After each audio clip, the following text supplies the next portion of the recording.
자, 반장들 반가워요. 금요일입니다. 정반장 표정이 좋아 보이네요. 7월 13일 정치부회의 시작합니다. 최 반장, 오늘 국회가요 46일 만에 본회의를 열었잖아요. 국회의장단도 확정이 된 거죠? 네, 오늘은 국회의장, 국회부의장을 선출했는데요. 국회의장 아시다시피 여의도 포청천으로 불리는 문희상 의원이 선출이 됐습니다. 그렇죠. 더 할 얘기는 없어요? 네, 좋습니다.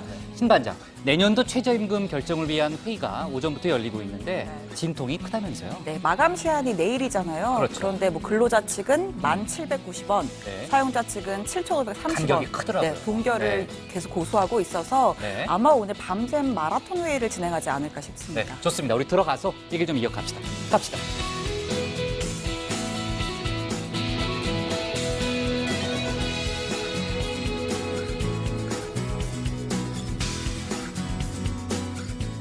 네, 반장들 자리에 앉았으면 정치보회를 시작하죠. 트럼프 미국 대통령이 오늘 김정은 북한 국무위원장의 친서를 전격 공개했습니다. 그러니까 그 7월 6일자로 돼 있는 친서니까요. 폼페이오 미 국무장관이 세 번째로 평양을 갔을 때 그날이잖아요. 그러니까 그때 이제 김영철 부위원장으로부터 전달받은 문서라고 일단 보여지고요. 김정은 위원장이 이 친서에서 2차 북미 정상회담에 대한 기대를 내비쳤고 또 트럼프 대통령도 이 친서를 공개한 다음에 트위터에 아주 큰 진전이 이루어지고 있다 이렇게 적었습니다. 최근 북미 후속 협상이 지지부진하다라는 비판이 지금 이제 미국 내에서도 일고 있잖아요. 그래서 관련해서 트럼프 대통령이 그렇지 않다. 이거 좀 봐라라는 취지로 아마 분위기 반전을 위해서 친서를 공개했다라는 해석이 좀 나오고 있고요. 그리고 그런가 하면은 문재인 대통령도 오늘 싱가포르에서 열린 행사에서 중요한 발언을 많이 했습니다. 북미 협상 관련해서는 국제사회 앞에서 북미 정상이 한 약속을 직접 한 약속을 지키지 않는다면 국제사회로부터 엄중한 심판을 받게 될 거다 이렇게 얘기를 했고요. 남북 관계에 대해서는 비핵화를 토대로 해서 경제 공동체를 추진해 나갈 거라는 의지를 밝혔습니다. 조금 더 자세한 얘기는 신 반장 발제 때 해보고요. 자, 그리고 어제도 저희가 이제 기무사가 작성했던 촛불계엄령 문건 파장 등을 집중적으로 좀 다뤄봤는데 계엄령 문건과 세월호 민간 사찰 의혹을 파헤칠 특별수사단이 오늘 인선을 마치고 공식 출범했습니다. 해 공군 출신 검사 또 검찰 수사관 약 30명 정도로 구성이 됐는데 두 팀으로 나눠져 있더라고요. 세월호 쪽은 수사 1팀, 또 계엄령 문건은 수사 2팀이 담당하는 걸로 편제가 돼 있었고요. 특수단이 일단 군 내부 인사에 대해서는 다음 주 월요일부터 본격적인 수사에 들어갈 걸로 보이는데 그 민간인 신분을 직접 조사할 수는 없잖아요. 그렇기 때문에 검찰하고 공조 수사할 걸로 알려졌습니다. 검찰도 지금 공안부에 사건을 배당한 상태니까요. 조금 더 자세한 얘기는 최 반장 발제 때 해보겠습니다. 오늘 정치부 회의는요. 먼저 신 반장 발제를 들어보면서 조금 전에 얘기했던 김정은 위원장 친서 공개, 또 북미 장성급 회담 등 외교안보 이슈부터 짚어보고요. 오랜만에 문을 연 국회 소식과 기무사 특별수사단 소식을 이어서 짚어보겠습니다. 비대위 구성을 놓고 다시 내분에 휩싸인 자유한국당 등 정치권 상황도 알아봅니다. 그럼 먼저 신혜원 반장의 발제부터 시작하겠습니다.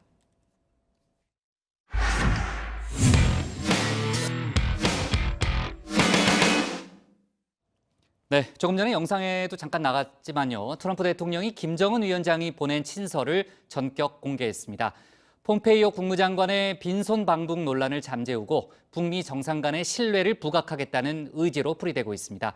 또 어제 저희가 다뤘던 미군 유해 송환 관련해서는 북한이 판문점에 나타나지 않았잖아요. 오는 15일 북미 장성급 회담을 역제안했고 미국도 수용한 상태입니다.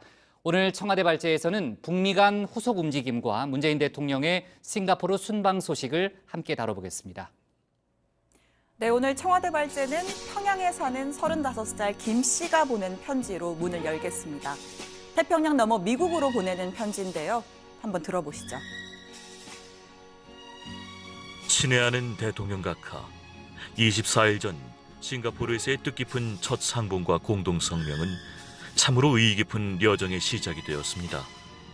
두 나라의 관계 개선과 공동 성명의 충실한 리행을 위한 대통령 각하의 열정적이며 남다른 노력에 깊은 사의를 표합니다. 대통령 각하에 대한 믿음과 신뢰가 더욱 공고해지길 바라며 북미 관계의 획기적인 진전이 우리들의 다음번 상봉을 앞당겨주리라고 모른다고 말하면 안 되겠구나. 확신합니다. 네, 김정은 위원장은 북미 관계의 새로운 미래와 획기적 진전, 그리고 트럼프 대통령에 대한 믿음과 신뢰를 강조했습니다. 이 편지는 지난주 평양을 방문한 폼페이오 장관을 통해서 전달됐는데요. 트럼프 대통령은 아주 멋진 글이자 아주 큰 진전이 이루어지고 있다고 화답했습니다. 자, 그런데 사실 정상 간의 친서를 공개하는 건 상당히 이례적인 일입니다. 자칫 외교 결례로 비칠 수 있기 때문인데 이 정상회담 전 첫 번째 친서를 받았을 땐 내용을 함구했습니다. Oh, would you like to see what was in that letter? Would you like? How much? How much? How much? Just give us a flavor of what the letter. It was a very interesting letter, and at some point, it may be appropriate, and maybe I'll be able to give it to you, maybe. 이례적인 걸 알면서도 공개한다는 건 의도가 있기 때문이겠죠.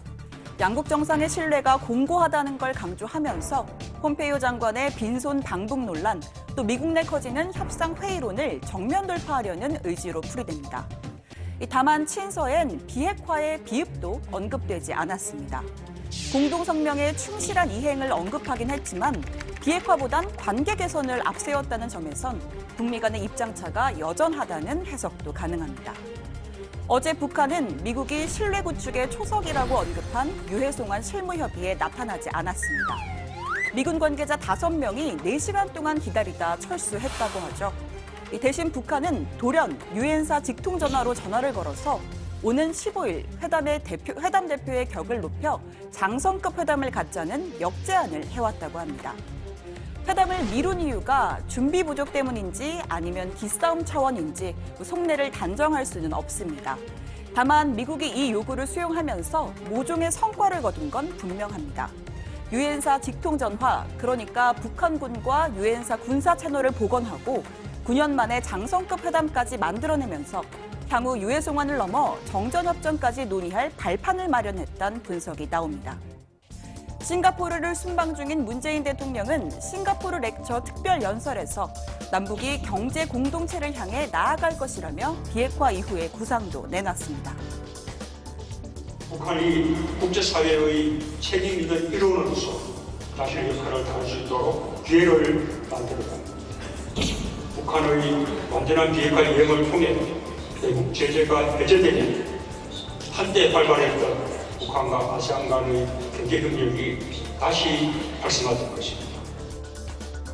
문 대통령은 남북미 3국의 역할에 대한 입장도 밝혔습니다.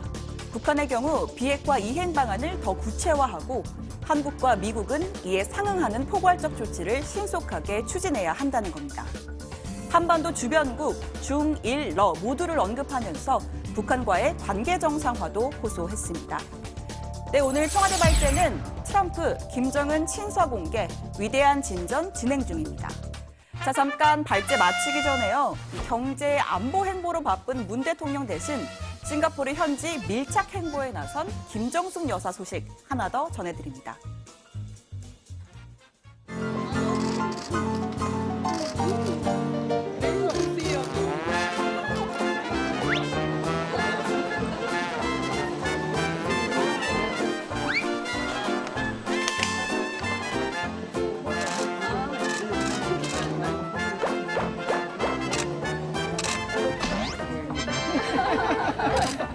여덟 살 먹은 손주애가 공룡을 좋아합니다. 이거 하나 하고요. 이거 너무 예뻐서 우리 학교 가방으로 하나 이거는 요거는 3살 먹은 우리 애 색깔이 이쁘게 두개 하겠습니다. 너무 예쁘네. This one is done. This design is done by a girl who loves all the different kids. 아, 그러면 여기 아이스크림 So she's like. 요것도 하나요. 요거는 제가 들고 다닐게요. 이거 들고 다니면서 아이스크림에 먹고 싶은 정말 나만 아까 먹으면 되는데. 제가 예상했습니다. 여기 와서 흠이 있어서 뭐 많이 살 것 같은데 많이 막히 할 것 같은데. Name card holder. 선생님께 주신 거 요거네. 저는 또 다시 하나 또 욕심을 드러내서 저는 요걸로 Buying 하면 another pouch. She's got this one. She loves flower. 네, 어제 그 북미 유해 송환 협상장에 이제 북한 측이 나타나지 않아가지고 도대체 그 이유가 뭔가에 대해서 어제 저희가 많이 얘기를 나눴잖아요. 근데 어쨌든 그 얘기 이따 뒤에 해보는 걸로 하고요. 일단 트럼프 대통령이 김정은 위원장의 친서를 공개했다는 것은 상당히 이례적이고 또 파장도 크잖아요. 지금 미국 내 북미 협상 회의론에 돌파구를 찾는 모습으로 일단 해석이 되고 있고, 물론 친서에 이제 비핵화에 대한 언급은 없었지만은 양국 정상 간의 신뢰를 재확인하는 표현들은 많이 들어가 있어요. 그렇습니다. 트럼프 대통령이 공개한 김 위원장의 친서는 7월 6일자입니다. 폼페이오 장관이 방북을 했을 때 회담 카운터파트였던 김영철 노동당 부위원장을 통해서 이 친서가 건네졌습니다. 각각 한 장 분량의 한글본 또 영문본으로 되어 있습니다.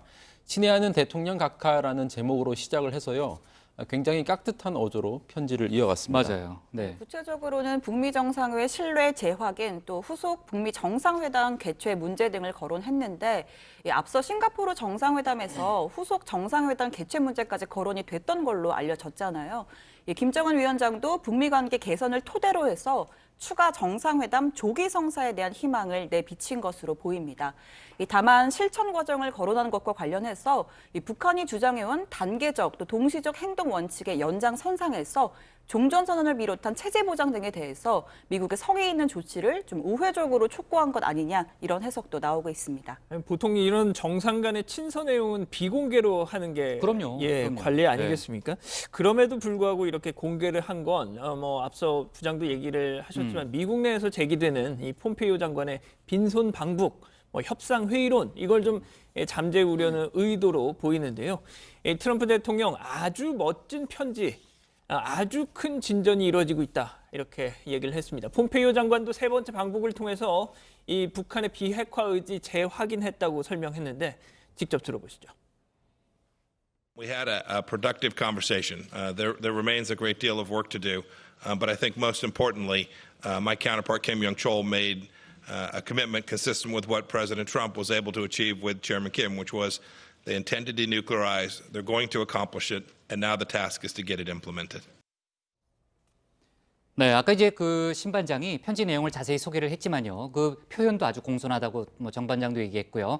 두 정상의 신뢰 관계는 이번 친서를 통해서 다시 한번 확인이 됐어요. 근데 그 비핵화에 관한 명확한 표현이 없다는 이유 때문에 미국 내에서 또 그 부분을 문제 삼을지는 모르겠습니다. 그 회의론이 가라앉을지는 조금 더 지켜봐야 될 사안인 것 같고, 자, 그리고 어제 저희가 이제 그 북미 간의 유해 송환 협상을 원래 이제 10시부터 하기로 했는데 저희 정치부회의 시작할 때까지 나타나지 않았잖아요. 그러니까 그 나타나지 않은 건 확실해 보이는데 그 이유가 중요하다고 했습니다. 근데 그 이후에 이제 북한이 입장을 보였어요. 그러니까 15일에 장성급 회담을 열자라고 역제안을 한 거죠. 네, 일단 어제 미국 관계자 5명이 한 4시간 정도 판문점에서 대기를 했지만 북측이 모습을 드러내지 않았습니다.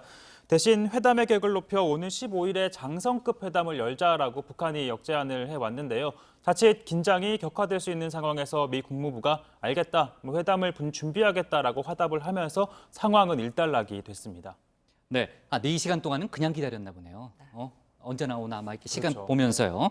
그 북한이 어떤 루트로, 어떤 경로로 그런 제안을 해온 거예요? 일단은 북한과 그 유엔군 사령부 사이에 직통 전화가 재가동이 됐을 거라는 가능성이 나오는데 한 외교 소식통에 따르면 북한이 판문점 연락 채널을 통해서 유엔사와의 직통 전화 재개를 요청했고 전화가 연결이 되자 미국의 회담 지연의 양해를 구하고 15일 장성급 군사 회담을 제안을 했다고 설명을 했습니다. 북한은 지난 2013년 정전협정 무효를 주장하면서 유엔사와의 직통전화를 단절시켰는데요. 그래서 필요한 경우에는 판문점에서 확성기를 통해 구두로 전달을 한 바 있습니다. 네, 지금 이제 최 반장이 확성기 얘기를 했는데 지난달에 미국이 그 유해 송환용 나무관을 보냈잖아요. 그 나무관을 보낼 때도 그 핸드마이크를 통해서 통보를 했다고 그러더라고요. 그렇습니다. 만약 이번 사안을 계기로 이 직통전화가 재가동이 됐다면 사실상 북미 간 군 통신선이 재건된 거고요. 그러네요. 네, 이는 유해 송환뿐 아니라 정전협정, 평화협정까지 논의할 북미 간의 채널을 복구했다라는 의미를 갖는다고 볼 수 있습니다. 네, 지금으로서는 직통전화가 재가동됐을 가능성은 더 높게 보더라고요. 그렇습니다. 그렇죠? 자, 그리고 오늘 문재인 대통령의 싱가포르 순방 마지막 날입니다. 그래서 싱가포르 렉처에서 특별 연설을 했는데 아까 제가 시작할 때 잠깐 얘기했습니다만은 그 중요한 내용이 많이 나왔어요. 특히 그 비핵화 이후의 남북 관계에 대한 구상을 밝혔죠. 네, 우선 이 싱가포르 렉처가 뭔지 간단히 설명을 드리겠습니다. 싱가포르 동남아 연구소가 1980년에 만든 세계적인 권위의 강연 프로그램입니다. 정계, 재계, 관계 등 이 주요 여론 주도층을 대상으로 강연이 이루어지는데 넬슨 만델라 전 남아프리카 공화국 대통령, 또 버락 오바마 전 미국 대통령, 시진핑 중국 수석 등이 국가주석 등이 강연자로 나섰고요. 한국에서는 김대중 전 대통령이 2000년 11월에 그해 6월에 개최됐던 남북 정상회담 결과를 설명한 적이 있습니다. 네, 문 대통령은 한국에는 세계 어느 나라에도 없는 또 하나의 기회가 있다라고 말하면서 한반도의 완전한 비핵화와 평화를 기반으로 남북이 경제 공동체를 향해 갈 것이라고 이야기했습니다. 이 같은 흐름에 아세안도 동참해 줄 것을 호소했고요. 김정은 위원장이 북한을 정상국가로 발전시키고자 하는 의욕이 매우 강하다라는 점도 강조했습니다. 들어보시죠. 김정은 위원장이 비핵화의 약속을 지킨다면 자신의 나라를 번영으로 이끌어갈 수 있을 것입니다.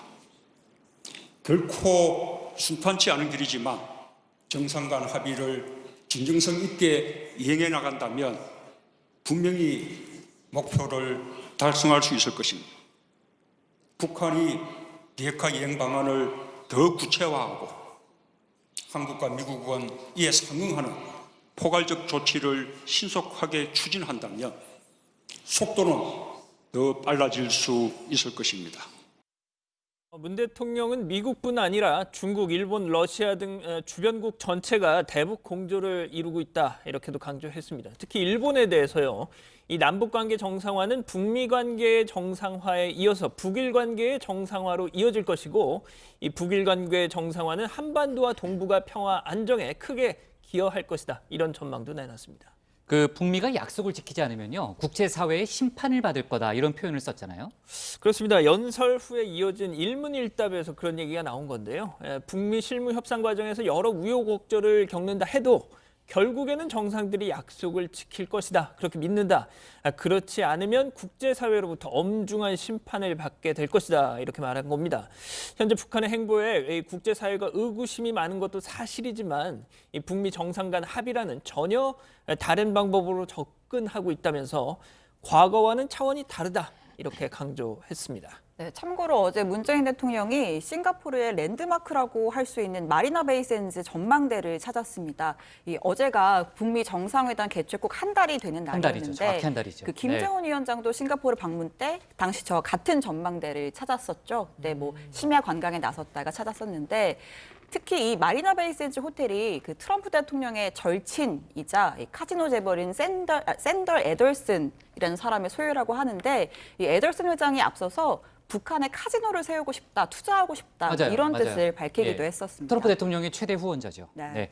자, 국내 이슈 관련해서는 앞서 제가 신반장하고 잠깐 관련한 얘기를 주고는 받았는데 내년도 최저임금 심의 마감 시한이 이제 하루 앞으로 다가왔어요. 진통이 상당히 큰데 지금도 회의가 진행 중인 거죠, 최 반장? 네, 지금 정부 세종청사에서 최저임금위원회 회의가 열리고 있는데요. 아마 새벽까지 마라톤 회의가 이어질 거라는 관측이 나옵니다. 어제에 이어서 사용자위원 전원이 참석하지 않은 상황인데 결국 표결에 불리할 수 있기 때문에 막판에 참여할 가능성은 일부 열려 있습니다. 어제 김동연 부총리가 최근 일부 업종 그리고 연령대의 고용 부진에 최저임금이 영향을 미쳤다라는 발언과 함께 신축 적용을 언급했었잖아요. 이에 대해서 류장수 최저임금위원장이 불편한 심기를 다소 드러내기도 했는데 한번 들어보시죠. 최저임금위원회가 이 독립성, 자율성을 잃어버리면 남는 게 아무것도 없습니다. 이 독립성을 훼손시킬 수 있는 그런 여러 가지 발언, 이런 부분에 대해서는 저희는 감정적으로 대응을 하지 않겠습니다. 그것 때문에 또 평정심을 잃지 않을 겁니다. 네, 현재 근로자위원 측은 시급 1,790원을 주장하고 있고요. 사용자위원인 경영대는 올해 최저임금과 같은 7,530원으로 동결을 주장하고 있습니다. 노사가 수정안을 제시하고도 합의하지 못하면 공익위원 중재안을 표결에 붙이게 되는데 업계에서는 중재안 수준을 약 8,000원대 초반으로 보고 있습니다. 네, 어제는 이제 편의점 업주하고 또 소상공인들의 반발이 있었고 또 노동계는 노동계대로 또 아까 얘기했던 대로 김동연 부총리의 발언에 대해서 상당히 불편한 기색을 드러내고 있기 때문에 아주 진통이 커요. 그러니까 저희는 오늘 결론을 다루지 못할 테니까 다음 주 월요일 회의 때 이 부분을 다시 한번 얘기를 해봅시다. 자, 오늘 청와대 발제는요. 북미 정상 약속 안 지키면 국제사회 심판으로 제목을 잡겠습니다. 다음은 최종혁 반장의 발제를 들어보겠습니다.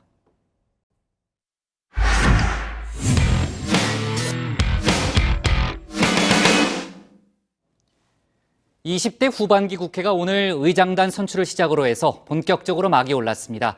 사흘 뒤 상임위원장 선출까지 마치면 국회는 각종 법안 심사 등 7월 임시국회 일정에 돌입하게 되죠. 하지만 인사청문회 등 험난한 가시밭길이 기다리고 있습니다. 한편 법조계에서는 기무사 개업령 검토 문건, 또 대법원의 재판거래 의혹 수사 등 여러 가지 현안과 관련한 속보들이 쏟아지고 있는데요.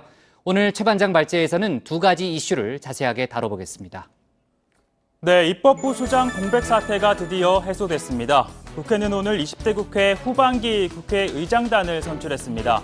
의장단 선수를 다 더하면요, 15선입니다.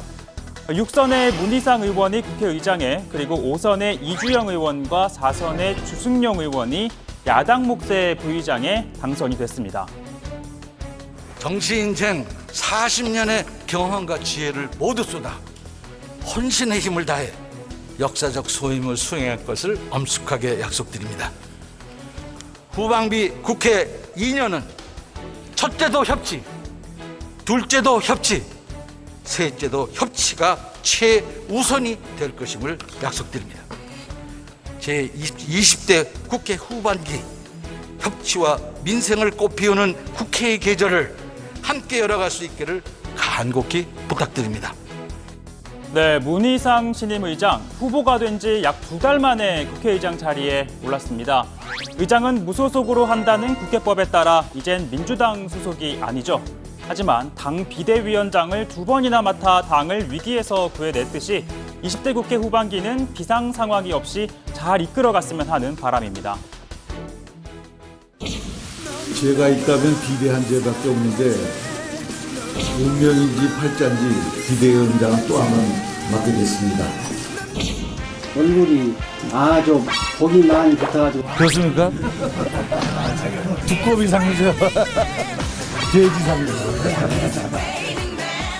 네, 스스로를 돼지다, 두꺼비다, 자기 비하에 가까울 정도로 낮춰가며 늘 겸손한 모습을 자주 보였지만 아시다시피 문 의장과 같은 피가 흐르는 분이 있습니다. 피는 물보다 진하다, 묘하게 닮은 미스코리아 출신 배우 이한희 씨입니다.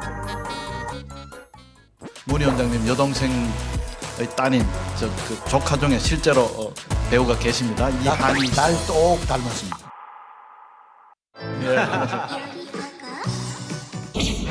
만약에 이런 게 픽션이지만 이 사태가 벌어졌을 때 나는 어떻게 할 것인가라는. 자, 윤계상 씨, 참지 아이하니. 네, 그리고요, 부회장에 오른 한국당 이주영 의원입니다. 직업이 원내대표 후보라고 불릴 만큼 당내 경선과는 인연이 없었습니다. 원내대표 5번, 당대표 1번, 당내 경선에서만 6번이나 낙방을 했는데요. 그리고 7번째 도전 끝에 정진석 의원을 누르고 부의장이 됐습니다. 세월호 참사 당시 해수부 장관으로서 머리카락과 이렇게 수염을 깎지 않고 팽목항을 지키면서 구조 작업을 지휘하던 모습은 여전히 회자가 되고 있습니다. 자, 그리고 또 한 명, 바른미래당은 공교롭게도 바른정당 출신 정병국 의원과 국민의당 출신 주승용 의원이 대결이 펼쳐졌는데요. 전남 여수에서 내리 4선을 지낸 주 의원이 5선에 정 의원을 제치고 자리를 꿰찼습니다. 주 부의장은 문재인 대표 시절 최고위원을 지내면서 문 대표가 퇴진하지 않으면 자신이 사퇴하겠다며 회의장을 떠나 108일 동안 돌아오지 않은 적도 있었습니다. 사퇴하지도 않으면서 사퇴할 것처럼 공갈치는 것이 더 큰 문제라고 생각합니다. 사퇴하지도 않을 것이면서 사퇴한다고 공갈쳤다. 저는 사퇴합니다. 연분홍 치마가 봄바람에 휘날리더라. 자, 이 같은 과거는 있고 20대 후반기 국회는 협치의 정치 기대해 보겠습니다. 다음 주 상임위원장 선출을 앞두고 각 당은 속속 후보를 확정짓고 있는데요. 바른미래당은 정보위원장에 이학재 의원, 교육위원장에 이찬열 의원을 정했고 민주평화당은 황주홍 의원을 농해수 위원장으로 결정했습니다. 후보군이 넘쳐나는 민주당과 한국당은 경쟁이 치열해서 시간이 좀 더 걸릴 것으로 보입니다. 자, 다음 소식인데요. 기무사 계엄령 검토 문건 의혹을 파헤칠 특별수사단이 오늘 발족했습니다. 해군과 공군 소속 군검사 15명과 수사관을 포함해 30명 규모인데요. 세월호 TF 수사를 맡을 수사 1팀, 그리고 계엄령 문건을 수사할 수사 2팀으로 구성이 됐습니다. 이번 주말 준비를 한 뒤 다음 주부터는 본격적인 수사에 착수할 계획입니다. 의혹의 중심에 있는 조현천 당시 기무사령관과 한민구 전 국방장관 등이 수사 대상이 될 텐데요. 특히 지금 미국에 체류 중인 것으로 전해지고 있는 조현천 사령관을 찾기 위해 일부 금융 모임에서는 이렇게 현상금 $200를 내걸었습니다. 참고로 이인규 전 대검 중수부장과 김규현 전 국가안보실 1차장도 같은 방식으로 행방이 포착이 됐죠. 현상금은 이인규 전 중수부장이 5배나 많았습니다. 자, 끝으로 양승태 대법원의 재판거래 의혹 수사 이어서 다뤄보겠습니다. 2015년 9월 서울중앙지법 김모 부장판사는 긴급조치 피해자에게 국가가 배상해야 한다는 판결을 내립니다. 국가의 배상 책임을 인정할 수 없다고 본 대법원 판례를 따르지 않은 건데요. 항소심은 변론이 딱 한 번이 열렸고 결론은 뒤집혔습니다. 그런데 1심 재판 이후 법원행정처가 작성한 문건엔 김 판사에 대한 징계를 검토해야 한다는 등 내용이 있었는데 검찰은 당시 소송을 대리했던 민주당 이재정 의원을 참고인으로 불렀습니다. 1위 하급식 판결을 교정해서 어쨌든 다른 판결에 영향을 미치지 못하도록 해야 된다는 얘기가 있었고요. 그 1심 법원 판결을 작성하기로 하면서 본인은 고등부장 판사 승진을 포기했었다라고 합니다. 법원행정처 문건엔 상고법원을 홍보하기 위해 방송에 출연하는 변호사들을 접촉한다라고도 돼 있었는데요. 친검찰, 친법원으로 나누고 정준길 같은 패널은 제외한다라고도 했습니다. 아무래도 검찰 출신이어서였겠죠. 검찰은 또 국회 법사위원들을 압박하기 위해 지역 언론을 활용하는 등의 내용이 담긴 문건에 대해서도 함께 수사를 진행하고 있습니다. 자, 오늘 발제 이렇게 정리해보겠습니다. 마고른 20대 후반기 국회 협치 강조한 문희상입니다. 네, 첫째도 협치, 둘째도 협치, 셋째도 협치라고 이렇게 강조를 아까 하던데 오늘 드디어 20대 국회 후반기 국회가 첫 본회의를 열었습니다. 아까 46일 만이라고 제가 얘기했었는데 국회의장단도 선출이 됐고요. 그 문희상 신임 국회의장은 민주당 내에서 후보로 선출된 지는 한 2달 된 거 아니에요? 한 2달 만에 이제 공식적으로 취임을 한 거네요. 그렇습니다. 지난 5월 30일부터 사실상 국회가 완전한 공백 상태였죠. 44일 만에 44일이에요? 예, 네. 공백 상태가 해소가 됐고요. 문희상 국회의장은 무기명 투표 결과 재석 의원 275명 가운데 259표를 얻어서 당선이 됐습니다. 국회의장은 정치적 중립성을 위해서 이 당선된 다음 날부터 당적을 갖지 못합니다. 따라서 문 의장은 2년간 무소속으로 국회의장으로서 의정활동을 하게 됩니다. 문 의장은 다당제라는 국민이 만든 설계도에 따라서 국회가 움직이는 건 당연한 일이다라면서 협치를 강조했습니다. 개혁입법, 민생입법의 책임은 정부 여당의 책임이 첫 번째입니다. 정권 2년 차에도 야당 탓을 해서는 안 되는 것입니다.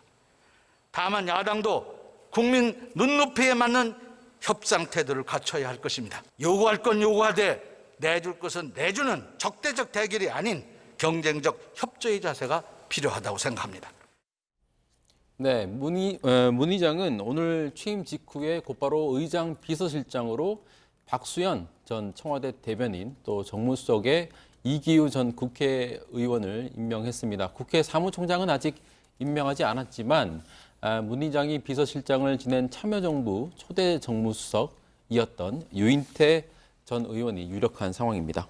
국회 부의장에는요, 이주영 자유한국당 의원, 주승용 바른미래당 의원이 각각 선출됐습니다. 이 부의장은 재석 267명 중에 259표, 그리고 주 부의장은 재석 254명 중에 246표를 각각 얻었습니다. 이 부의장, 우리 국민들이 기대하는 민의의 전당으로서 생산적인 국회가 될 수 있도록 지혜와 역량을 잘 모으겠다라고 했고요. 주 부의장도 생산적인 국회, 일하는 국회, 협치의 국회를 만들기 위해 최선 다하겠다 이렇게 말했습니다. 네, 그러니까 다음 주 월요일, 그러니까 16일에 상임위원장단 선출을 위한 본회의가 또 예정이 돼 있어요. 그러니까 상임위 선출까지 다 끝난다면은 국회가 이제 본격적으로 법안 심사 등의 활동을 할 수 있을 텐데, 자, 7월 국회 열리긴 하겠지만 역시 또 많은 난관들이 기다리고 있죠. 쟁점도 많고. 그렇습니다. 우선은 인사청문회죠. 경찰청장과 대법관 후보자에 대한 인사청문회를 앞두고 있는데요. 민감용 경찰청장 후보자는 19일에 또 김선수, 노정희, 이동원 신임 대법관 후보자 3명은 23일에서 25일에 열릴 것으로 보입니다. 이 민주당은 상가 임대차 보호법과 같은 민생 현안을 우선적으로 처리해야 한다는 입장인데, 이 정부가 제출한 검경 수사권 조정안 합의안에 대한 논의도 같이 이루어질 걸로 보이고요. 다만 여야가 합의한 7월 임시국회 일정이 오는 26일까지인데 상임위가 구성되는 16일부터 논의를 한다고 해도 기한이 열흘에 불과해서 쟁점 법안들에 대한 처리가 원활할지는 좀 미지수입니다. 네. 자, 그리고 오늘 문희상 국회의장이 취임했지만요. 그 국회 사무총장 장관급이잖아요. 거기에 이제 유인태 그 전 의원이죠. 한때 이제 엽기 수석이라고 불렸던 유인태 전 의원을 내정했다라는 그런 소식은 또 계속 들어오고 있잖아요. 그 관련해서 다음 주에 다시 한번 좀 내용을 알아보고요.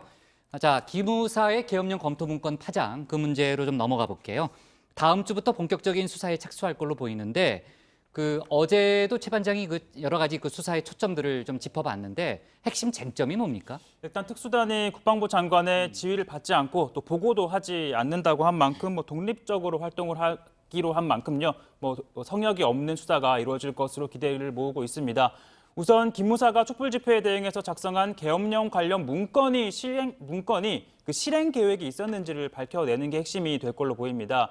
군 안팎에서는 단순한 검토였는지 실행 의도가 있었는지를 놓고 의견이 엇갈리고 있는데, 실행 의도가 있었다면 군사 반란 혹은 내란 음모로 연결지을 수 있다는 지적이 나오고 있습니다.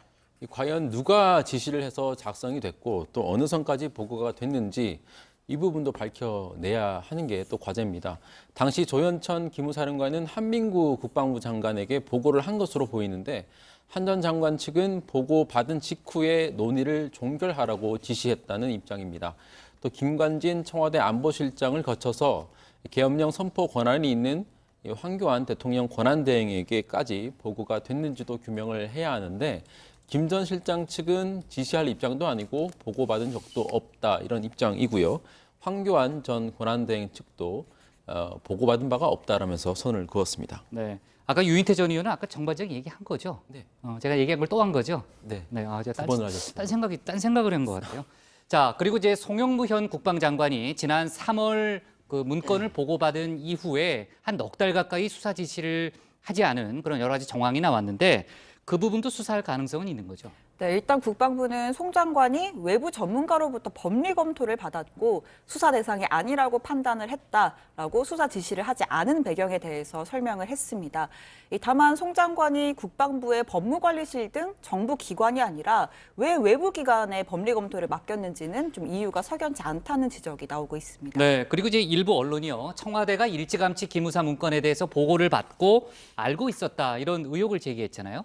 그 일부 언론이 이제 조선일보인데요. 오늘 보도죠, 오늘 아침 보도. 조선일보 보도에 따르면 이제 기무사가 국방부 장관에게 보고하는 군 관련 정보는 고스란히 또 동시에 거의 다 청와대 민정수석실에도 보고한다. 이런 내용이었습니다. 그게 관행이라고요. 그러면서 계엄령 검토 문건은 4월 초보다 훨씬 앞서서 이미 보고를 받아서 청와대도 알고 있었을 수 있고, 청와대가 이를 묵혀뒀다가 이제 와서 뒤늦게 문제 삼은 거라면 이거는 정치적인 의도가 있는 게 아니냐 이런 지적이 나올 수 있다라고 보도를 한 거죠. 네, 하지만 이 보도에 대해서 조국 민정수석이 오전 김의겸 대변인을 통해서 곧바로 이 내용이 사실이 아니다라고 밝혔습니다. 기무사로부터는 방산 비리, 테러, 간첩 등 범죄 정보와 또는 군 인사 검증용 자료 등 현행법이 정하고 있는 내용에 대해서만 보고를 받고 있다라고 밝혔고요. 또 계엄령 검토 문건에 대해서도 최근 언론 보도 전까지는 보고받은 적이 없다라고 반박했습니다. 네, 지금 이제 기무사 개혁위가요, 일단은 특별수사단의 결과가 나올 때까지는 개혁 논의를 잠정 중단하겠다는 입장을 밝혔는데, 그 현재까지 알려진 바에 따르면은 기무사의 정치 개입 등을 차단하기 위해서 법제화를 준비하고 있는 것으로 좀 취재가 됐다면서요? 네, 이 현재 대통령령에는 기무사의 업무 범위가 이 군 관련 첩보의 수집이라고 되어 있습니다. 군 관련 첩보의 수집. 예, 그래서 네. 이걸 근거로 뭐 그동안 기무사가 불법 뭐 사찰 의혹 이런 것들이 불거지면 군 관련성이 있다 이렇게 얘기를 하면서 피해 갔죠. 따라서 기무사 개혁위는 대통령령을 개정해서 정치 개입 등을 금지하는 아주 명시적인 대목을 포함시키는 그런 방안을 준비하고 있습니다. 또 현재 4,200명인 기무사 조직을 30% 이상 줄이는 내용도 담길 것으로 보입니다. 민주당에서는 아예 이 기무사법을 별도로 만들어서 업무 범위를 하나하나 규정하고 이걸 어기면 처벌하는 조항도 담겠다. 이런 계획까지 세우고 있습니다. 아, 그래요? 별도 법령까지 지금 구상하고 있군요. 자, 일각에서는 송영무 장관이 기무사 개혁안, 지금 저희가 이제 기무사 개혁안을 얘기했지만요. 기무사 개혁안을 놓고 청와대와 갈등을 빚고 있다. 이런 좀 얘기도 했는데 청와대는 사실이 아니라는 입장을 밝혔죠. 예, 그 일각은 노컷 뉴스입니다. 네. 예. 다 밝히네요. 제가 예. 일각이라 그러면. 그렇죠. 네. 노컷 뉴스 보도에 따르면요, 이 송영무 장관이 기무사 장성수를 9명에서 2명으로 줄이겠다 이런 개혁안을 청와대에 보고했지만 이거를 청와대가 거부해서 청와대와 송 장관이 뭐 갈등을 빚고 있다 이런 보도를 했죠. 하지만 청와대 김의겸 대변인 사실 아니다. 기무사 개혁은 TF가 중심이 돼서 하고 있다. 청와대는 그와 관련한 기관이나 인물들로부터 의견을 청취하는 정도로 알고 있다. 이렇게 해명한 겁니다. 네. 자, 그리고 오늘 검찰에서요. 중간 간부급 인사가 이루어졌는데 중앙지검의 경우에는 적폐청산 수사를 지휘하고 있는 주요 차장검사들은 다 유임이 됐어요. 아무래도 업무의 연속성이 상당히 중요하니까요. 근데 눈에 띄는 거는 중앙지검 사상 처음으로 여성 검사가 차장검사에 임명이 된 거죠? 그렇습니다. 이노공 부천지청 차장검사가 올해 신설된 중앙지검 4차장 검사에 임명이 돼서 여성 검사로는 처음으로 중앙지검 차장검사에 임명이 됐습니다. 이 차장검사는 인천 출신이고요. 1994년 사법시험에 합격해서 연수원 26기를 수료했습니다. 이번 인사와 함께 직제 개편도 이루어져서 3차장 산하에 있던 강력부와 과학기술범죄수사부가 4차장 산하로 옮겨졌고요. 4차장은 이와 함께 그 조사 1, 2부와 범죄수익 환수부를 지휘하게 됩니다. 그러니까 서울중앙지검 4차장이라는 거죠? 그렇습니다. 네. 네, 그리고 선임인 1차장 검사에는 기존 4차장 검사였던 이두봉 현 4차장이 임명이 됐고요. 삼성 노조 관련 의혹을 수사 중인 박찬호 2차장 그리고 양승태 대법원의 사법행정권 남용 사건을 지휘하고 있는 한동훈 3차장은 유임이 됐습니다. 다만 신자용 특수 1부장은 대검 검찰과장으로 이동을 했는데 첨단 범죄수사 1부장이었던 신봉수 부장이 재판거래 의혹 수사 바통을 이어받게 됐고요. 눈에 띄는 인사가 최근 검사 내전이라는 책으로 베스트셀러 작가에 오르기도 한 김웅 인천지검 공안부장이 대검 미래기획 형사정책단 단장으로 이동을 했는데요. 아마도 검경 수사권 조정에서 역할을 할 걸로 보입니다. 특히 미투 운동의 시발점 역할을 하면서 그동안 인사 불이익도 함께 주장해온 서지현 검사는 이번에 성남지청 부부장 검사로 승진을 했습니다. 네, 그렇군요. 자, 공안부가 공익부로 이름을 바꾼다, 그런 결정이 어제 내려졌다는 그런 보도도 봤는데, 자, 오늘 기사거리가 많지만요. 일단은 국회가 정상화됐으니까 그 아이템으로 제목을 잡겠습니다. 오늘 여당 기사 제목은요. 후반기 국회의장의 문희상 협치 강조로 잡겠습니다. 다음은 양원보 반장의 발제를 들어보겠습니다.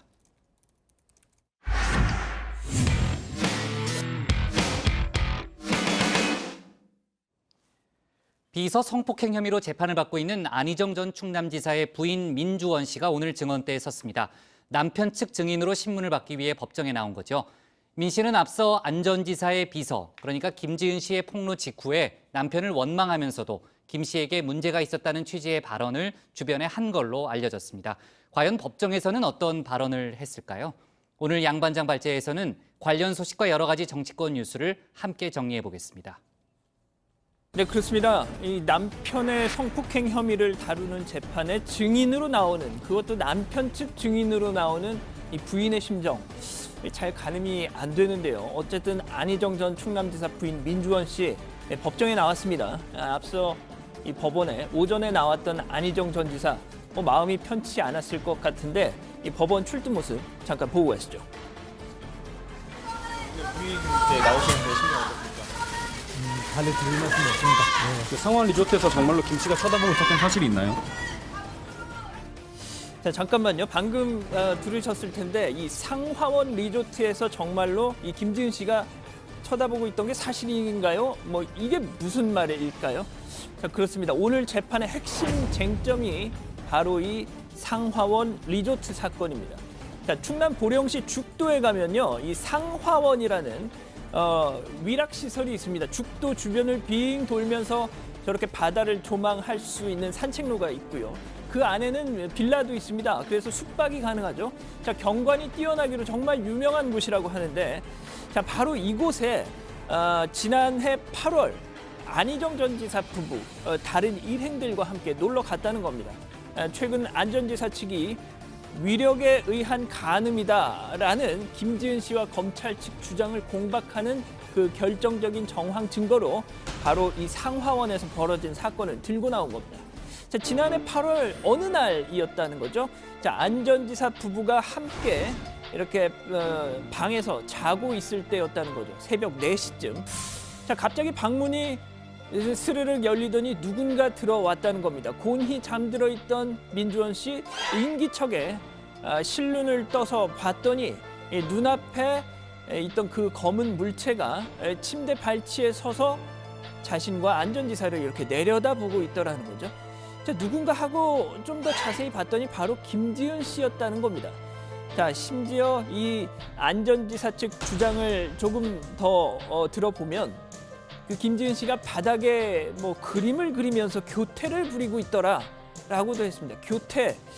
교태란 말은 뭐 아양을 부리는 모습이란 이 사전적 의미를 갖고 있는데, 새벽 4시에 부부가 있는 침실에 들어와서 바닥에 그림을 그리면서 아양을 부린다. 저는 글쎄요, 이게 무슨 상황인 건지 지금도 좀 납득이 가지 않는데, 뭐 아무튼 좋습니다. 이날 새벽에 벌어진 상황에 충격을 받은 민주원 씨, 이 김지은 씨의 행실에 대해서 의문을 품게 됐고, 안 전 지사 비서실장이었던 신모 씨에게 이 내용을 알렸다는 겁니다.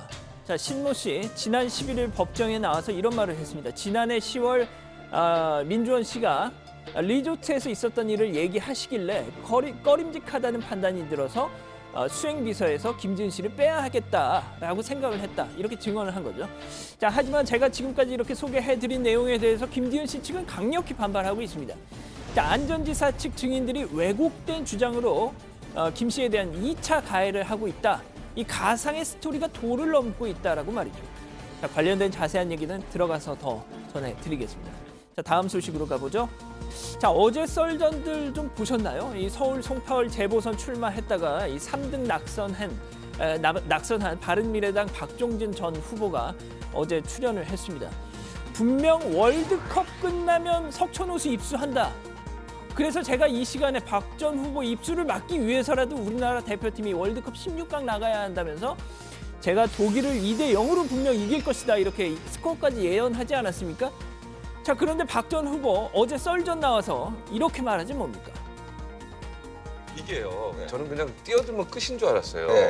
그래서 정부 이제 기자들한테도 며칠을 뛰어들겠다라고 이제 공표라고 그냥 뛰어들려고 했는데 이게 위법 행위더라고요. 석촌호수가에 가서 그 있잖아요, 바켓으로 이렇게 물. 그것도 위법이라는 거예요. 이게 지금 사실 저는 이미 다 해결을 했어요.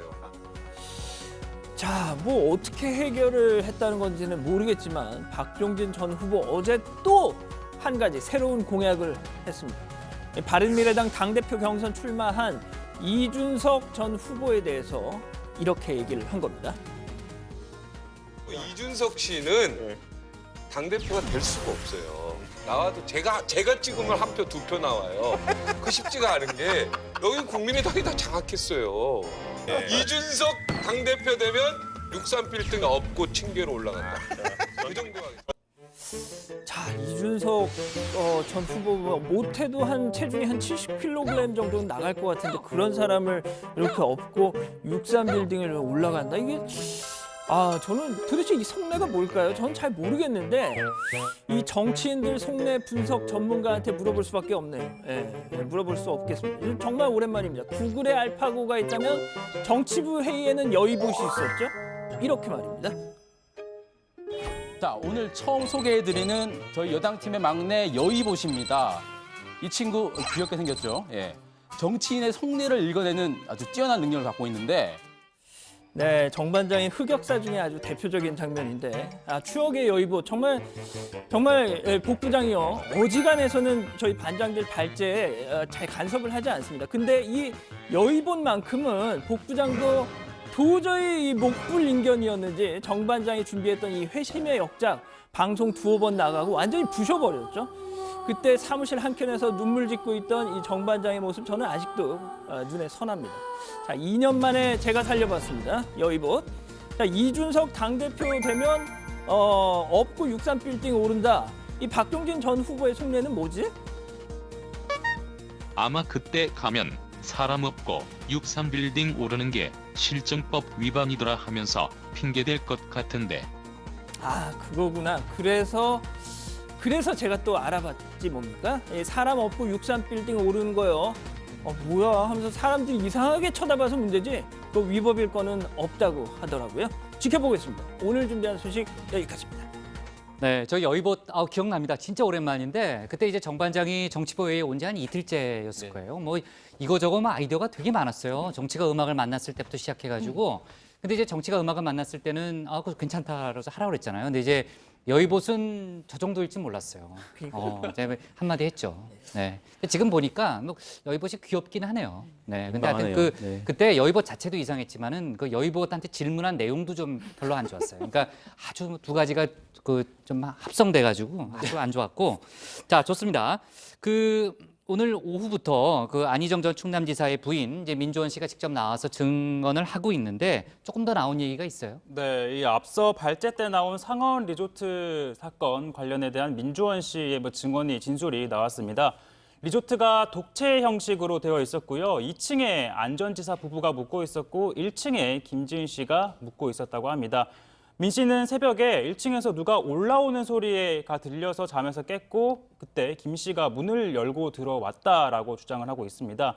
실눈을 떠서 보니까 침대 발치에서 김 씨가 한 3, 4분간 지켜보고 있었다고 하는데 그때 안 전 지사도 눈을 뜨고 김 씨를 발견을 했다고 합니다. 그러면서 그때 부드러운 음성으로 지은아 왜 그래? 이렇게 물으니까 김지은 씨가 쿵쾅쿵쾅 거리면서 1층으로 내려갔다라는 게 민 씨의 주장인데요.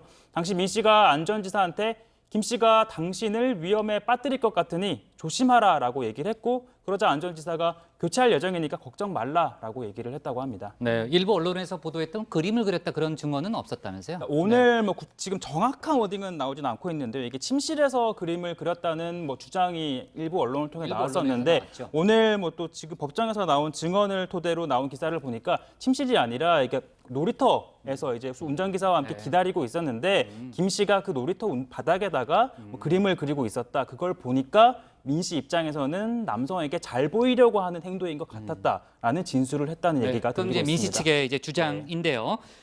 김지은 씨 변호인 측에서는 지금 이제 우리가 방 얘기를 하고 있잖아요. 새벽에 방에 들어간 사실이 없고 방문 앞 계단에 쪼그리고 앉아 있었다 이렇게 얘기를 했다면서요. 네, 조금 전 전해드린 것처럼 민 씨는 거짓말이다. 그렇게 얘기를 했고 일단 침실 안까지 들어와서 한 3, 4분 정도 서 있었고 그때 이제 민 씨가 이제 실눈으로 지켜봤다라고 진술을 한 겁니다. 당시 안 전 지사도 조금 전 말했듯이 김 씨에게 왜 그러냐, 왜 그러냐라는 부드러운 목소리로 물어서 불쾌했다라는 진술을 하기도 했습니다. 네, 그리고 민 씨는 김지은 씨가 자신과 관계가 좋았다라고 주장하는 부분에 대해서도 별로 좋지 않았다라고 얘기를 했습니다. 김지은 씨가 자신을 볼 때마다 표정이 늘 어색했다면서 웃긴 웃지만 내 입장에서 볼 때는 반갑게 웃는 게 아니라 웃어야 해서 웃는 모습처럼 느껴졌다라고도 했습니다. 김지은 씨가 자신에게 비누 선물을 한 적이 있는데 민 씨는 그걸 옆 직원에게 줘버렸다라고도 했습니다. 네, 지금 이제 처음에 검찰 측 증인 신문이 있었고 지금은 이제 안희정 전 지사 측의 증인 신문이 지금 이어지고 있는 이제 그런 단계고 다음 주부터는 이제 안희정 전 지사 그러니까 피고인이죠. 피고인에 대한 이제 직접 신문이 이어지는 이제 그런 절차가 좀 진행이 되게 되는데 아까 이제 양 반장이 발제를 했지만요. 김지은 씨 행동이 수상쩍어서 무슨 조치를 취했다는 거예요? 일단은 민주원 씨 말은 남편을 믿었다는 거죠. 하지만 김 씨의 그런 이상한 좀 행동이 본인이 보기에 이상한 행동이 남편의 발목을 잡을까봐 그 침실 사건 다음 날쯤에 김 씨를 멀리하라고 했다는 얘기는 조금 전 뭐 최 반장이 얘기를 했고요. 하지만은 그럼 실제 좀 보다도 더 적극적으로 개입을 했어야 하지 않느냐라는 지적에 대해서는 공적 업무에 배우자인 자신이 그렇게 좀 깊숙이 개입할 수가 없어서 가급적이면 수개월 동안 그런 불쾌감을 감췄다라고 민주원 씨는 얘기했습니다. 물론 앞서 제가 발제 때 소개해드린 것처럼 이런 뜻을 안전지사 비서실장에게 전달했다는 사실은 최근 전 비서실장 증언을 통해서 소개된 바도 있죠.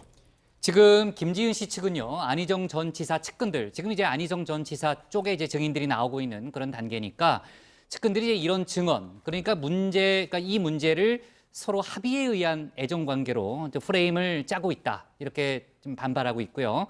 2차 가해를 하고 있다, 가상의 스토리다, 이렇게 지금 주장을 하고 있는 상황이죠. 그렇습니다. 김 씨 측 변호인들은 이 피고인 측이 신청한 증인들의 발언이 노출되면서 2차 피해가 심각하다고도 했습니다. 김 씨는 원래 재판을 전부 방청을 하려고 했었는데 지난 6일 16시간에 걸친 증인 신문이 이뤄졌고 또 강도 높은 반대 신문도 진행이 되면서 이 자책감과 불안 심리로 병원에서 입원 치료를 받고 있다는 사실도 공개했고요. 이 재판 방청 당연히 못하고 있고요. 그러면서 재판부에 적절하게 신문을 제한해달라고 부탁했습니다.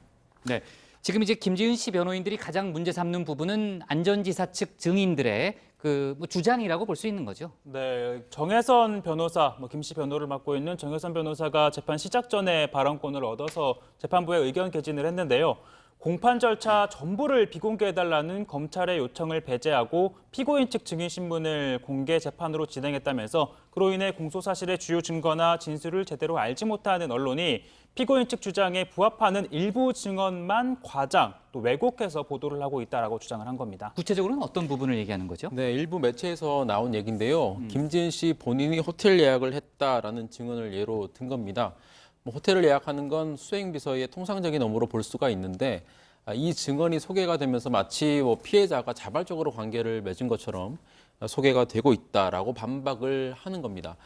그러면서 이 피고인 측 변호인의 증인 신문이 피해자의 평소 업무 태도, 성폭력 피해자처럼 보이지 않았다는 추측성 평가, 동료들과의 트러블 등 공소사실과 직접 관계가 없는 내용까지 광범위하게 이루어지고 있다라고 문제 제기를 한 겁니다. 네, 현장에서 들어온 여러 가지 소식들을 좀 보니까요. 재판부가 김 씨 측 변호인들의 주장에 대해서 일부 공감한다라는 입장을 밝혔다고요? 네, 그렇습니다. 재판부는 지금 위력에 의한 것인지에 대한 법리적인 판단을 고민하는데 다른 쪽 얘기에 집중이 되는 부분이 있다라면서 피고인의 방어권이 보장돼야 하지만 사안과 무관한 피해자의 성향을 공격하는 것은 지양해달라라고 당부를 했습니다.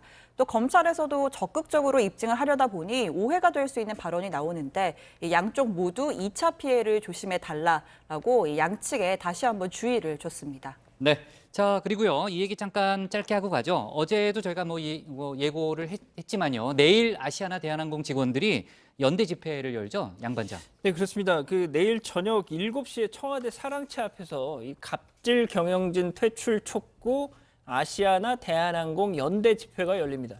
이 양사 직원 연대가 합동으로 이렇게 기획을 해서 공식 집회를 여는 건 내일이 처음일 텐데요. 장소가 청와대 앞이니만큼 양사 직원들 참여가 그 어느 때보다 많을 걸로 보입니다. 내일 집회에서는 대통령에게 보내는 편지를 비행기로, 종이 비행기로 접어 날리는 퍼포먼스 같은 것들도 예정돼 있다고 하네요. 네. 자, 박상구 회장에 대한 문제 제기는 오늘도 여러 직원들이 이제 많은 얘기를 했어요. 저희가 다루진 않았는데 일단 내일 집회를 보고요. 다음 주 월요일에 다시 한번 얘기를 좀 해볼게요. 좋습니다. 자, 오늘 기사 제목은 민주원 증인 출석, 김지은 측 2차 피해 심각으로 정하겠습니다. 다음은 정강현 반장의 발제를 들어보겠습니다.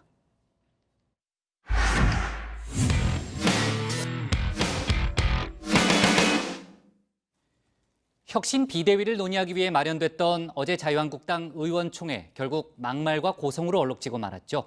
그 여파로 김성태 대표 권한대행이 오늘 개파 전쟁을 선언하면서 개파 갈등은 최악의 상황으로 치닫고 있습니다. 오늘 야당 발제에서는 분당 위기까지 거론되고 있는 자유한국당 내분 상황을 자세하게 살펴보겠습니다. 자, 결국은 막장으로 끝나고 말았습니다. 어제 자유한국당 의원총회는 4시간 30분간 진행이 됐는데요. 원래는 혁신 비대위원장 문제를 논의하려고 했는데 혁신이란 말은 꺼내지도 못한 채 대부분 막말과 고성으로 얼룩졌습니다. 자, 그 핵심에 이 두 사람이 있었습니다. 김성태 대표 권한대행과 국회 부의장 출신인 심재철 의원. 심 의원은 집요하게 김 대행의 사퇴를 요구하고 김 대행이 반박하면서 서로 감정 싸움으로 번졌습니다. 두 사람은 의총이 시작되자마자 첫 번째 라운드에 들어갔습니다. 시간을 좀 먼저 주셨으면 좋겠습니다.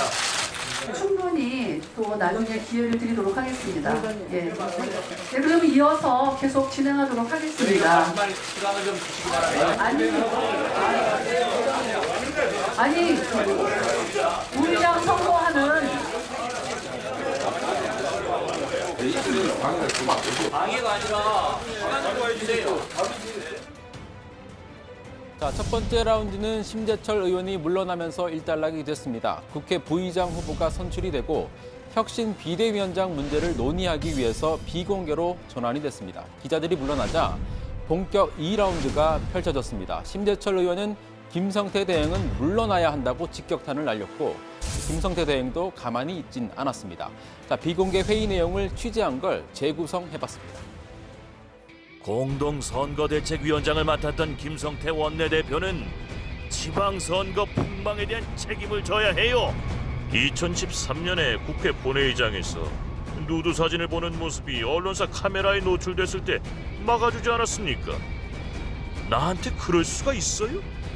당의 혜택을 받아 국회 부의장을 하면서 특수활동비를 받았는데 밥 한 번 산 적이 있냐고요? 자, 이제 하다하다 의총에서 누드 사진이란 말까지 튀어나왔습니다. 심재철 의원이 2013년 3월에 국회 본회의장에서 누드 사진을 검색하다가 카메라에 포착됐던 걸 꼬집은 거죠. 심 의원은 어제 의총이 끝나고 기자들에게 이런 반박 문자를 보냈습니다. 당시 당 내외에 출당 요구가 전혀 없었다. 김 권한대행이 출당을 막아줬다는 발언은 명백한 허위다. 당의 혜택이 아니라 정당한 당내 경선 과정을 통해 국회 부의장이 됐다. 자, 김성태, 심재철 두 사람이 거친 설전을 주고받는 사이 의총은 그야말로 산으로 가버렸습니다. 심지어 주먹다짐 신용도 나왔다고 합니다. 결국 아무것도 결론내지 못한 채 의총은 막을 내렸는데 그 여파가 만만치가 않습니다. 개파 갈등은 한층 더 극단으로 치닫고 있습니다. 김성태 대행은 오늘 개파 전쟁을 선포했습니다. 더 이상 말을 아껴야 하고 가슴 속에 싸워둬야 하는 그런 자체가 그 사람들한테는 오판을 하는 것 같습니다. 기고만장해하는 그 모습들 더 이상 두고만 볼 수는 없습니다. 자유한국당에는 잔류파라는 건 저는 들어보지 못했습니다.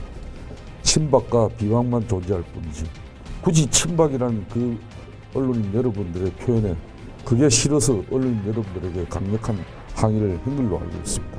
애써 친박의 흔적을 지어주시기 말기 바랍니다. 자, 당대표 권한대행의 입에서 개파가 실제한다, 친박을 더 이상 두고 볼 수 없다는 말까지 나왔습니다. 이건 사실 전면전을 하자는 얘기죠. 그러자 일부 친박 의원들도 공세 수위를 또 높였습니다. 김진태, 이장우, 김태흠 등 재선 의원 7명은 오늘 김성태 대행의 퇴진을 요구하는 성명서를 발표했습니다. 김성태 대행은 친박계가 자신을 흔드는 정치적인 목적이 있다고 보고 있습니다. 비대위를 무력화시키고 조기 전대를 관철시켜서 당권을 다시 가져오겠다는 의도라는 거죠. 김 대행은 친박계에 대해서 유감 표시할 생각도 없다면서 단호한 자세를 취했습니다. 친박이 이런 의도가 정략적이라고 보시는 근거가 있던 건가요? 저는 있습니다. 어떤 근거인지 말씀해 주시죠. 그래서 그만하겠습니다. 유감이나 사과 표명하실 생각은 없으신 거죠? 됐습니다. 그만하겠습니다. 자, 일단 김성태 대행은 비대위 체제를 예정대로 밀어붙일 태세입니다. 17일 전국위를 열어서 이 5명 가운데 1명을 비대위원장으로 추대하겠다는 거죠. 일단 당내에서는 사실상 김병준 교수로 내정이 됐다는 말까지 나오는 상황입니다. 하지만 그 전에 넘어야 할 마지막 관문이 있습니다. 16일로 예정된 의원총회입니다. 16일 의총은 어제보다 더 막장으로 전개될 가능성이 있습니다. 어렵사리 17일 전국위를 열고 비대위가 출범하더라도 친박계가 원천 무효를 주장할 가능성도 있습니다. 전체적인 당 상황을 보면 점점 더 분당에 가까워지고 있는 것으로 보입니다. 지금 김성태 물러나라 이 얘기는 뭔 얘기하고 같으냐면 지금 당신이 비대위 체제를 만들려고 하는데 우린 그 비대위 체제를 인정하지 못하겠다. 그 얘기예요. 그러니까 그거죠. 이제 지금 이게 개파 간의 싸움 그러잖아요. 개파는 그래도 당 내에서 개파라는 얘기가 이제 성립이 되는 건데 이 정도는 분파입니다. 분당 직전에 와 있는 거예요. 네, 금요일에 특별한 정치와 음악의 만남 금요 정다방입니다. 오늘은 특집으로 준비를 했는데요. 잠시 뒤에 자리로 돌아가서 진행하도록 하겠습니다. 자, 오늘 발제는 여기서 마무리하겠습니다. 야당 기사 제목은 김성태 친박 기고만장 두고 볼 수 없어입니다. 네, 어제 의총, 그야말로 막장이라는 표현이 딱 들어맞는 정도였어요. 공당의 의총에서 누드 사진 이야기가 나오고요. 그리고 아까 정 반장 얘기도 잠깐 나왔지만은 주먹 다짐 신유까지 있었다고요? 지금 의총 열면 열 때마다 열면 맞아요. 열수록 더 개파 갈등 극단으로 치닫는 모습입니다. 그리고 의총 이후에 오늘 상황은 더 안 좋아졌습니다. 김성태 대표 권한대행이 아예 친박을 직접 지목하고선 더 이상 두고 볼 수 없다라면서 전면전 선언했습니다. 게다가 그동안에는 뭐 당대표나 원내대표가 공식적인 자리에서만큼은 뭐 우리 당에는 개파가 없다. 뭐 이런 좀 레토릭성 발언을 했었는데 오늘 김 대행이 기자들에게 우리 당에는 친박과 비박이 있다. 잔류파란 말로 친박의 흔적을 지우지 말아달라라는 얘기까지 했습니다. 신 반장이 말했던 대로 이 개파 전면전이 지금 벌어지고 있습니다. 오늘 오후에는 김진태 의원이 간담회를 열었는데 김성태 대행이 친박을 더 이상 두고 볼 수 없다고 말한 데 대해서 반박 발언이 쏟아졌습니다. 일부 친박 의원들은 한마디로 김 대행이 사퇴해야 한다라는 주장을 계속하고 있는데 오늘 김진태 의원을 포함해서 7명의 재선 의원들이 김 대행의 사퇴를 촉구하는 성명서도 냈습니다. 김진태 의원 얘기 들어보시죠. 친박은 다 교도소 가 있거나 탈당해 있습니다. 쇄신과 변화를 그만두라고 차라리 솔직히 고백하라. 김성태 대표의 말인데요. 바로 김성태 대표가 물러나는 게 쇄신과 변화의 첫걸음이다. 잠깐만, 16일, 그러니까 다음 주 월요일에 의총이 또 열리는 거죠? 그렇습니다. 뭐 어제는 주먹 다짐 신윤까지 했다는데 진짜 16일 의총에서는 실제로 뭐 주먹 다짐이 일어나는 거 아니냐 뭐 이런 지금 뭐 얘기까지 나올 정도로 상황이 심각합니다. 자, 16일 의총에선 친박, 비박 극단적인 싸움 벌일 걸로 예상이 되는데요. 그럴 수밖에 없는 게 그 바로 다음 날에 전국위원회가 예정이 돼 있거든요. 그러니까 비대위원장 선출을 하루 앞두고 벌어지는 그러네요. 정말 벼랑 끝이죠. 그 의총이기 때문에 양 개파가 정면 충돌할 거 명약관화합니다. 오늘 기류로 보자면 16일 의총에서도 김성태 대행 퇴진하라 또 요구가 나올 것이고 나아가 김무성 전 대표 탈당하라 이런 얘기도 또 거론될 게 예상이 됩니다. 아까 그 집중 발제 때 정두원 전 의원이 그런 얘기를 했잖아요. 분당 직전 상황이다. 정말 심각한 상황 아니에요, 최 반장? 이 정도 되면. 여론조사 지표로도 그런 모습이 좀 확인이 되는데 오늘 나온 한국갤럽 조사 결과를 한번 보면서 얘기를 해보겠습니다. 오늘 조사예요? 네. 자유한국당과 정의당이 10%로 지지율이 같습니다. 자유한국당 의석수가 114석이고 정의당이 6석인데요. 그야말로 다윗이 골리앗을 위협하고 있다. 뭐 이렇게 볼 수도 있습니다. 한국갤럽에 따르면 정의당 지지율은 2013년 한 해 평균 1%에 그쳤지만 2014년에는 3%, 2015년에는 4%, 2016년에는 5% 등으로 꾸준히 올랐고요. 오늘 나온 결과에서는 역대 사상 최대치를 기록을 한 겁니다. 제1야당인 자유한국당이 의석수 6석에 정의당까지 위협받고 있는 위기에 내몰리고 있다는 분석이 가능해 보입니다. 네, 다음 주 월요일에도 많은 일들이 있군요. 아까 이제 국회 상임위원장단도 이제 그날 확정이 되고 특히 이제 자유한국당 의총 상황이 아주 대단할 것 같습니다. 네, 그렇고요. 참 정 반장, 아까 그 금요 정다방 있잖아요. 네. 그거 하지 않았잖아요. 네네. 특집으로 준비했다면서요? 네, 오늘이 2018년 7월 13일이죠. 뭐 두고두고 기억. 13일에 금요일이잖아요. 네, 두고두고 기억해야 할 날이 될 것 같아서 특집으로 꾸며봤습니다. 금요일에 특별한 정치와 음악의 만남, 금요 정다방 그 최종편입니다.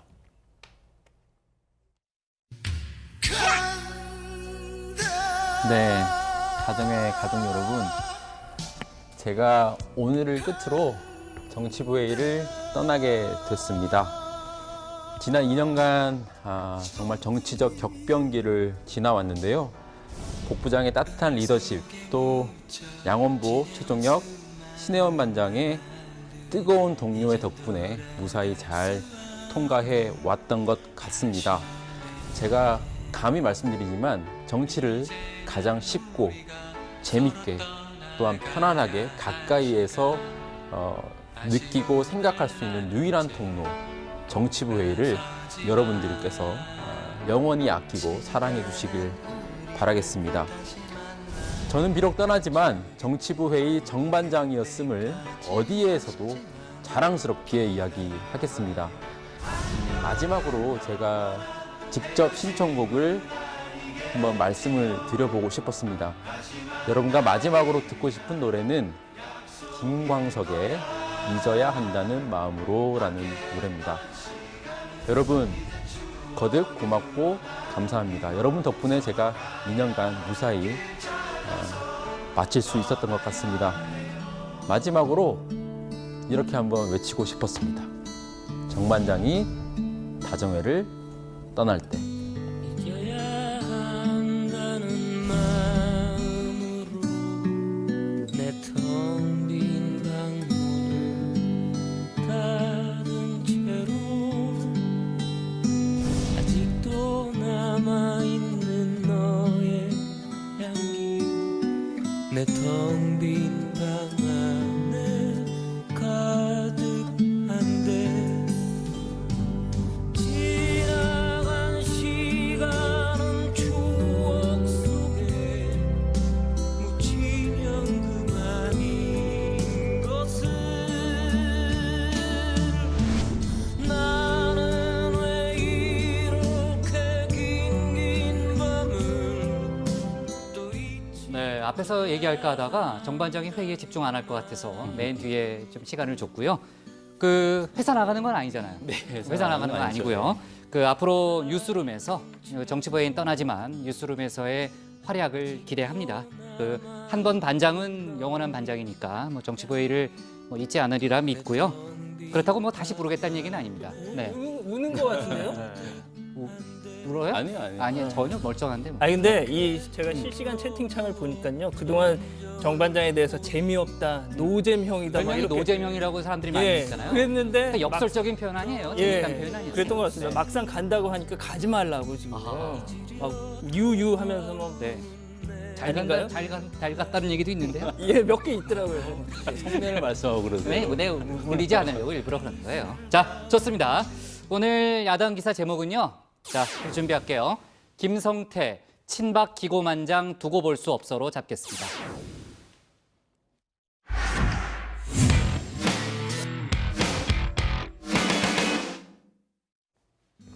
네, 오늘 저희가 고른 한 컷은 삼남매 숨지게 한 엄마, 징역 20년 선고입니다. 네, 조금 전 분위기하고는 좀 잘 맞지 않는 소재이긴 한데요. 그 아파트에 고의로 불을 내서 세 자녀를 숨지게 한 혐의로 기소된 20대 엄마에게 오늘 징역 20년이 선고됐습니다. 재판부는 살인의 고의가 인정된다며 당시 술에 취해 있었다는 피고인의 주장을 받아들이지 않았습니다. 이 사건은 경찰 단계에서는 실수로 낸 불로 판단됐다가 검찰이 방화로 결론을 바꿨고 법원도 오늘 엄마의 방화를 인정한 겁니다. 피고인이 항소할 걸로 보여서 2심에서도 논란은 계속되겠지만은 글쎄요, 뭐 오늘 선고만 놓고 본다면 믿고 싶지 않고 정말로 비극적인 사건이네요. 오늘 정치부회의는 여기까지고요. 저희는 다음 주 월요일에 새 야당 반장과 함께 다시 찾아뵙겠습니다. 네, 정 반장 내가 꽃 준비했어요. 수고했어요. 앉아 있어요. 내가 최 반장 돌아서 일로 갈게. 수고 많았습니다. 저 뉴스룸에서 잘하고요. 잘해요. 그래요. 고맙습니다. 고생했어요. 고생 많았어. 이쁘네.